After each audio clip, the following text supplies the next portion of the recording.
주님의 은혜가 여러분과 또 가정 가운데 충만하시길 바랍니다. 아, 4장 이제 4장부터 또 보면 그러나 그러면서 이제 화제를 돌려서 말하고 있습니다. 사도 바울은 성령이 밝히 말씀하시기를, 성령님이 밝히 말씀하신다, 분명하게 말씀하신다라는 것입니다. 성령님은 우리에게 말씀하십니다. 성령님은 진리의 영이시기 때문에 모든 것을 아는 거예요. 하늘의 것과 땅의 것과 영적인 것과 육체의 일을 다 아십니다. 다 아시고 하나님의 마음도 아시고 하나님의 뜻도 아시는 분이 우리 성령님이십니다. 성령님께서 진리의 영이신데 그 진리의 영께서 말씀하시는 것이요. 사도 바울을 통하여서 말씀하시고 또 이 시대의 선지자들을 통하여서 또 사역자들을 통하여서 말씀하시고 선포하시고, 그래서 모든 또 말씀을 전하는 분들은 성령님의 도구인 것입니다. 그래서 우리 이 성령님의 말씀을 우리가 잘 받으시기를 주님의 이름으로 축복합니다.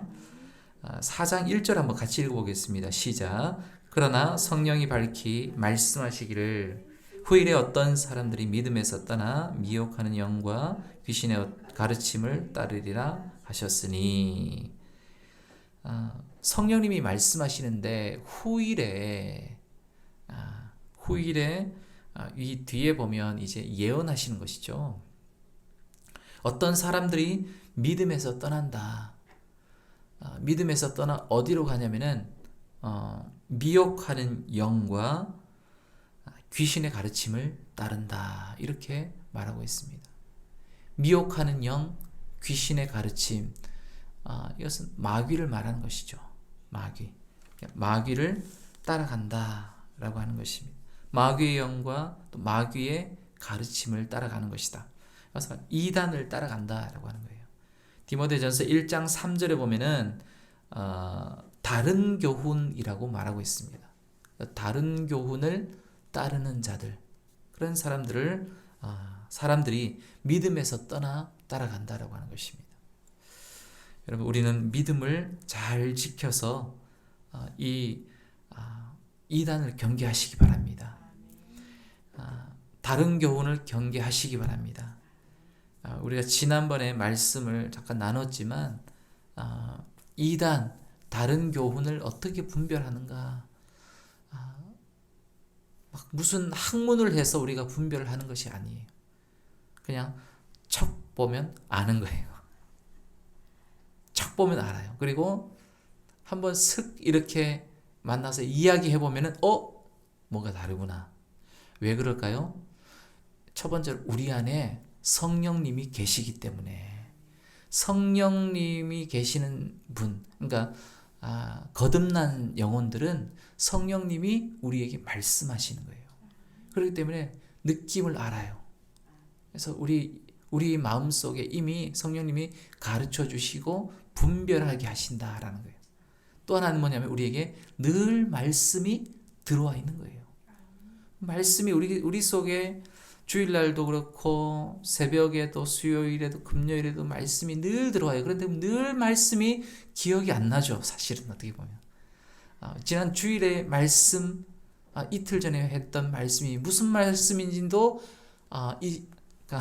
돌아서면 까먹어요, 사실은. 그러나 그럼에도 불구하고 그 말씀은 우리의 영에 떨어진다라는 거예요. 그래서 스쳐 지나가는 한 귀로 들렀다 한 귀로 흘러가는 것처럼 보일지 몰라도 말씀은 내 심령 속에 남아있는다라는 거예요. 뿌려진다라는 거예요. 그래서 그 말씀 때문에 내가 분별이 가능하다라는 거예요. 그래서 우리가 늘 진리, 이 진짜 위조지폐 감별사가 감별하는 것이 위조지폐만 보는 것이 아니에요. 맨날 이 진짜를 보는 거예요. 진짜 지폐가 어떤 것인지 그 반을 가지고 이렇게 확대경 가지고 계속 본다 그래요. 몇 년을 본다 그래요.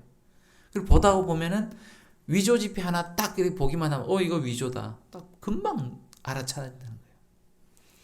그러니까 우리가 신앙생활, 그래서 신앙생활을 오래 하신 분들을 무시 못하는 게 뭐냐면 척 보면 다 분별해내는 거예요.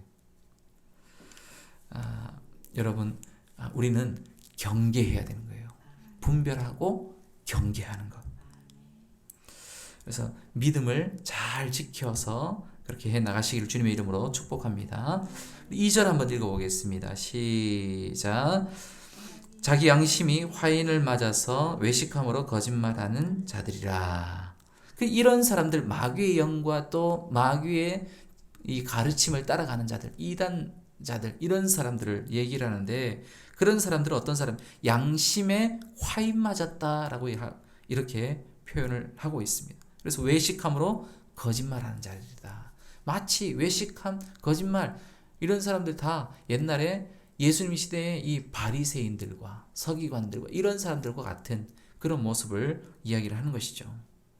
자기 양심의 화인을 맞았다라고 하는 것은 뭐냐면은, 양심의 화인이다라고 하는 것은 인쳐지는 거예요. 그러니까 우리가 도장 찍는다 이렇게 얘기를 하잖아요. 인이. 그렇죠? 이영석 그다음에 인 이렇게 해가지고 도장 딱 찍잖아요. 요즘엔 사인을 많이 하지만, 근데 이 양심의 화인을 맞았다라고 할 때, 인치다라고 할 때 어디에 인을 치냐면은 노예의 이마에다가 인을 치는 거예요. 누구의 인을 치냐면은 너는 내 거다라고 하면서 주인의 인을 딱 친다고 그래요. 또 하나는 어디서 유래했냐면은 이 죄인의 이마에 죄목을 이렇게 딱 박는 거예요. 살인자 뭐 이런 식으로. 그러니까 인 박혀버리는 거예요. 이마에. 다시 말해서 이 화인을 맞아버리면은 그 사람은 그냥 죄인이고 노예고 그렇게 돼버린다라고 하는 거예요. 양심의 화인을 맞았다라는 것은 그런 뜻을 말하는 것입니다. 그러니까 이 사람들은 누구의 인침을 받아요? 사탄의 인침을 받는 거예요. 그러니까 이 이단에 빠진 사람들은 마귀의 인침을 받았기 때문에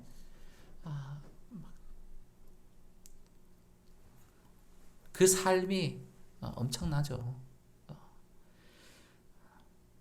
그래서 여러분, 우리는 그들을 위해서 기도해야 되고, 우리는 그리스도의 인침을 받아야 되는 것입니다. 성령의 인치심을 받아야 될 줄 믿습니다. 그래서 갈라디아서 6장 17절에 보면은, 이후로는 누구든지 나를 괴롭게 하지 말라. 내가 내 몸에 예수의 흔적을 지니고 있노라. 이렇게 말하고 있습니다. 예수의 흔적. 갈라디아서 6장 17절에서 말하는 예수의 흔적은 우리가 흔히 말하고 이렇게 말하죠. 스티그마라고 이렇게 말하죠. 손에 이렇게 흔적, 이 흔적이 뭐냐? 십자가의 흔적이에요. 그러니까 예수님이 십자가의 흔적을 이렇게 남기고 있죠. 십자가를 졌다라고 하는. 근데 그 흔적을 사도 바울도 나도 예수의 흔적을 가졌다라고 하는 거죠. 동일하게 우리 지금 이 시대를 살아가고 있는 저와 여러분도 이 십자가의 흔적이 있기를 바랍니다. 예수님 믿기는 믿었는데 저 사람이 과연 예수님 믿는 사람인가? 라고 할 정도로 그렇게 사람들이 평가하면 안 돼요. 저 사람은 뭐가 있다. 저 사람은 정말 예수님의 사람이구나, 그리스도의 사람이구나, 그리스도인이구나 라고 하는 그러한 인침을 받은 자, 그런 자들이 다 되기를 바랍니다. 우리 3절 4절 읽어보겠습니다. 시작. 혼인을 금하고 어떤 음식물은 먹지 말라고 할 터이나 음식물은 하나님이 지으신 바니 믿는 자들과 진리를 아는 자들이 감사함으로 받을 것이니라. 하나님께서 지으신 모든 것이 선함에 감사함으로 받으면 버릴 것이 없나니. 그들이 말하는 것, 또 이 마귀의 가르침에서 이야기하는 것, 다른 교훈들을 살짝 이렇게 보여주고 있는 것이에요. 혼인을 금하는 거예요. 결혼하지 말아라 이렇게 얘기를 하죠. 그리고 음식을 먹지 말아라. 음식을 먹지 말아라. 금식하라는 거죠. 이게 뭐냐면은 금욕주의를 말하는 거죠. 엄격한 이 금욕 생활, 이것은 이제 옛날에 유대 이스라엘에 에세네파라고 있었어요. 바리새파, 에세네파, 사두개파 이렇게 있었어요. 근데 그 에세네파라는 사람들이 이 사해의 그쪽에다가 동굴을 파고 거기에 들어가서 자기들끼리 공동생활을 하는 거예요. 그래서 공동생활을 하면서 아주 금욕 생활을 하는 거예요. 여자를 멀리하고 음식을 멀리하고 이렇게 결혼 생활, 결혼을 금하는 것이죠. 그렇게 엄격한 통제를 하는 것입니다. 음주를 하고 또 고기도 먹지 아니하는 그런 삶을 사는 거예요. 그러니까 그런 삶만이 제대로 된 것이다. 경건한 것이다. 이렇게 이야기를 하고 있는 거예요. 그러나 사도 바울은 그것이 옳지 않다라고 말하는 거예요. 이 에세네파 사람들이 옛날에 예수님 그 시대 지나고 나서 영지주의라고 또 나와요. 요 시대에 보면은 사도 바울이 있던 요 시대에 영지주의라는 이단이 있어요. 요 에세네파와 이 영지주의가 이렇게 딱 결합이 되어서 요런 또 이야기를 하고 있는 거예요. 잘못된 이야기를 하고 있는. 그게 교회 안으로도 이렇게 살짝 스며들어 와서 교회 안에 있는 사람들도 야, 결혼하지 말아야 된대. 야, 우리 음식도 이렇게 절제해야 되고 완전히 먹지 말아야 된대. 이렇게 그것이 마치 경건이고 그것이 마치 거룩인 양 그렇게 이야기하고 다닌다. 그런데 그것은 아니다 라고 이렇게 말하는 것입니다. 성경은 혼인은 귀한 것이다 라고 이렇게 말하고 있습니다. 히브리서 13장 4절에 보면 모든 사람은 결혼을 귀히 여기고 침소를 더럽히지 않게 하라. 이 현대의 우리들에게 주시는 또 메시지죠.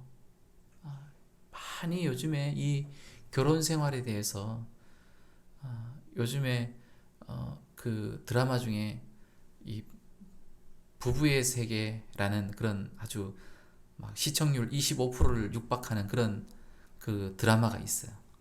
보면은 이 가정 하나가 어떻게 무너지고 또 다른 가정 하나가 또 어떻게 무너지고 이런 것들을 아주 근데 그거는 뭐 요즘뿐만 아니라 저는 보니까 옛날에도 10년 전에도 20년 전에도 다 그렇게 그런 드라마들이 다 있었어요. 그런 드라마가 있다라는 것은 그렇게 그런 이 가정들이 있다라고 하는 것이죠. 그런데 우리는 이 성경 말씀처럼 모든 사람은 결혼을 귀하게 여겨야 된다라고 하는 거예요. 특별히 이 가정의 달에 더 이 가정을 귀하게 생각하시고 남편을 귀하게 또 아내를 귀하게 자녀를 귀하게 부모님을 귀하게 여기셔야 된다라고 하는 거. 그리고 침소를 더럽히지 않게 하라. 그거를 부정하게 생각해도 안 되는 거예요. 이거는 부정해. 그러면서 그런 것도 아니고 또 그게 너무 또 과해도 안 되고 그냥 정말 하나님이 주님 안에서 주신 그 기쁨으로 그렇게 가정을 소중하게 지켜야 된다. 또한 식물에 대해서 우리가 또 이야기를 합니다. 그래서 식물이라고 하는 것은 여기서 말하는 것은 음식을 말하는 것이죠. 음식은 하나님이 지으신 것이다. 이렇게 말하고 있죠. 하나님이 지으신 음식은 하나님이 지으신 바 믿는 자들과 진리를 아는 자들이 감사함으로 먹어야 된다. 감사함으로 받으면 버릴 것이 없다라고 이렇게 말하고 있습니다. 그래서 어떤 음식도 여러분 감사함으로 먹으면 되는 거예요. 옛날에 수련회를 갔는데 이런 컵라면을 이렇게 다 애들한테 줬는데 왜 컵라면 안 먹고 있냐? 한 명이 안 먹고 있어요. 왜 안 먹고 있냐? 그랬더니만은 자기는 여기 지금 고기가 들어가 있대요. 그래서 돼지고기 들어가 있는데 이걸 안 먹는다는 거예요. 그 옛날에 이 유대교 이 율법에 고기를 먹지 마라. 그 다음에 또 뭐 이렇게 뭐 무슨 해산물 중에 뭘 먹지 마라 이런 게 있다는 거예요. 그래서 그것 때문에 지금 안 먹는다고 이렇게 얘기를 하는 거예요. 그런 부분들이 다 뭐냐면은 율법에 갇혀 있는 것입니다. 근데 고린도전서 8장 8절에 보면 음식은 우리를 하나님 앞에서 내세우지 못하나니 우리가 먹지 않는다고 해서 못 사는 것도 아니고 먹는다고 해서 잘 사는 것도 더 잘 사는 것도 아니다. 이렇게 말하고 있습니다. 음식을 속되게 먹지 말아라 라고 하는 거예요.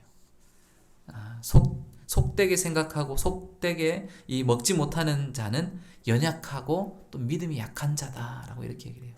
그런데 그 믿음이 약한 또 믿음이 강한 사람은 그 음식을 먹을 때도 자기만 생각하고 먹지 말라는 거예요. 만약 옆에 연약한 자가 있으면 내가 그 음식을 막 먹어요. 근데 제사 드리고 나서 먹는 음식은 뭐 옛날에는 막 부정하다 그래서 안 먹잖아요. 그런데 요즘에는 자유함으로 이렇게 또 먹을 수도 있는 거예요. 그렇죠? 그런데 그 음식을 나는 이렇게 믿음이 강해서 먹을 수는 있지만 만약에 옆에 있는 사람이 연약한 사람이에요.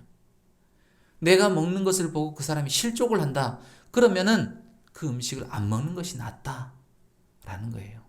그게 바로 사도 바울이 고린도전서 8장에서 이야기하는 그 내용이죠. 그래서 모든 것이 가하나 모든 것이 유익한 것은 아니다라고 이렇게 말하는 것이죠. 그래서 그래서 하나님 앞에서 우리가 그렇게 지혜롭게 하면 될 줄 믿습니다. 그래서 5절 보십시다. 5절 함께요. 시작. 하나님의 말씀과 기도로 거룩하여 짐이라. 아멘. 여러분, 거룩을 향하여 나아가시기 바랍니다. 거룩을 향하여. 우리가 가는 이 목적지는 거룩함이에요. 하나님 나라를 위해서. 무엇으로? 말씀과 기도로. 성령으로 되는 줄 믿습니다. 할렐루야. 그래서 거룩의 길로 나아가셔서 하나님께 영광 돌리시는 저와 여러분의 삶이 되시기를 주님의 이름으로 축원합니다.